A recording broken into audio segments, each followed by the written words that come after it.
আসসালামু আলাইকুম।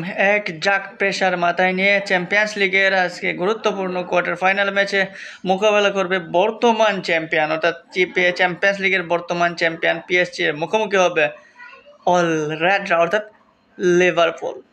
লিভারপুল এই মুহূর্তে যদি দেখেন তাহলে প্রিমিয়ার লিগে রয়েছে যেমন প্রেসারে, তেমনি চ্যাম্পিয়ন্স লিগেও রয়েছে প্রেসারে। সো প্রেসার ক্রিয়েট করে এই মুহূর্তে চ্যাম্পিয়ন্স লিগের সেমিফাইনালে যেতে পারাটা লিভারপুলের জন্য হবে অনেক কঠিন এবং বিশাল একটা চ্যালেঞ্জ, এবং সেই চ্যালেঞ্জটা কতটুকু সামলাতে পারবেন এই মোহাম্মদ সালাহ।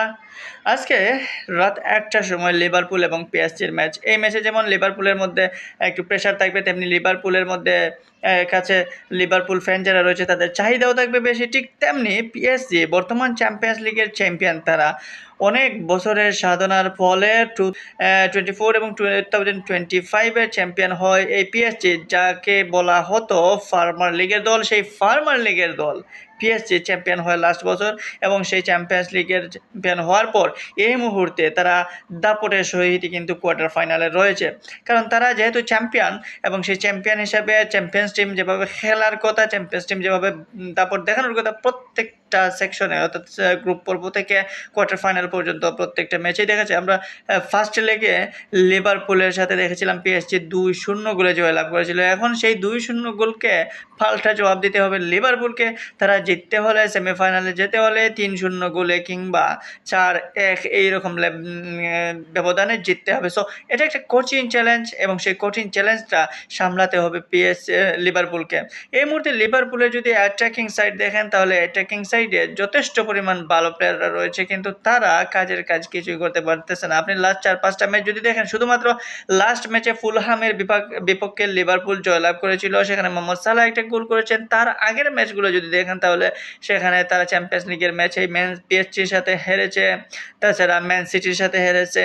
সো লাস্ট আপনি 5-6 ম্যাচের আলোকে আপনি বলতে পারবেন না যে লিভারপুল আসলেই কামব্যাক করে ফেলবে, পিএসজিকে 3-0 গোলে হারিয়ে দেবে। এইরকম কনফিডেন্সলি আপনি কিছু বলতে পারবেন না। তারপরে যেহেতু ফুটবল খেলা এবং সেটা চ্যাম্পিয়ন্স লিগের খেলা, সো এখানে যে কোনো মিরাক্কেল ঘটে যেতেও পারে, সেটা ঘটার সম্ভাবনাও রয়েছে। কারণ লিভারপুল যদি ফিরে আসে তাহলে দারুণভাবে ফিরে আসবে। আমরা যেমন রাউন্ড অফ 16-এ দেখেছিলাম তুরস্কের ক্লাব গালতাসারার বিপক্ষে কীভাবে 4-0 গোলে জয়লাভ করে তারা কোয়ার্টার ফাইনালে এসেছিল সেকেন্ড লেগে। সো এইরকম যদি কোনো মিরাক্কেল বা এরকম কোনো হাই কোয়ালিটির পারফরমেন্স করে তাহলে অসম্ভব বলে কিছু না। কিন্তু পিএসজিকে ছাড় দেবে লিভারপুলকে? এই পিএসজি এত কষ্ট করে চ্যাম্পিয়ন্স লিগে একটু ধারাবাহিক হয়েছে, লাস্ট বছর চ্যাম্পিয়ন হয়েছে, এই মুহূর্তে রয়েছে তুঙ্গে, ফর্মের তুঙ্গে। সো এই ফর্মের তুঙ্গে থাকা পিএসজি এত সহজে ছাড় দেওয়ার কথা না লিভারপুলকে। তার উপর তাদের পিএসজির যে অ্যাটাকিং সাইড বা মিডফিল্ড, সেখানে বিতিনহার মতো দুর্দান্ত প্লেমেকার রয়েছেন, যে বিতিনহা মিডফিল্ড কন্ট্রোল করে কিভাবে সামনের দিকে একদম খাঁটি পাস দেওয়া যায়, এবং সেখান থেকে নিখুঁত ফিনিশিংয়ের জন্য তাদের তো উসমান দেমবেলার মতো স্ট্রাইকাররা রয়েছে। সো এখানে আপনি এই পিএসজি বা লিভারপুলের এই ম্যাচটা 100% বলতে পারবেন না যে লিভারপুল 2-3-0 গোলে জিতে ফেলবে, বা পিএসজি এখানে ছাড় দিয়ে দেবে, বা পিএসজি লিভারপুল থেকে কিছু অংশে পিছিয়ে কিংবা লিভারপুল এগিয়ে, এরকম কোনো কিছু বলতে পারেন না। কারণ এটা ফুটবল খেলা, এবং এখানে যে কোনো কিছু ঘটে যেতে পারে। চ্যাম্পিয়ন্স লিগে এরকম ঘটে সচরাচর আমরা দেখতে পারছি।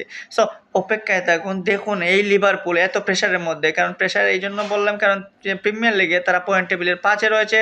সো 5-এর পরে 6 নম্বরে কিন্তু চেলসি, তাদের গাড়ির নিঃশ্বাস নিচ্ছে। সো আগামী চ্যাম্পিয়ন্স লিগ খেলতে হলেও কিন্তু লিভারপুলকে জয়ের কোনো বিকল্প নাই প্রিমিয়ার লিগে। সো প্রিমিয়ার লিগের এই প্রেশারটা নিতে নিতে এখন চ্যাম্পিয়ন্স লিগের প্রেশার নিতে হচ্ছে এই লিভারপুলকে। সো অপেক্ষায় থাকুন, দেখুন লিভারপুল পারে কিনা বর্তমান চ্যাম্পিয়ন পিএসজিকে হটিয়ে সেমিফাইনালে যেতে।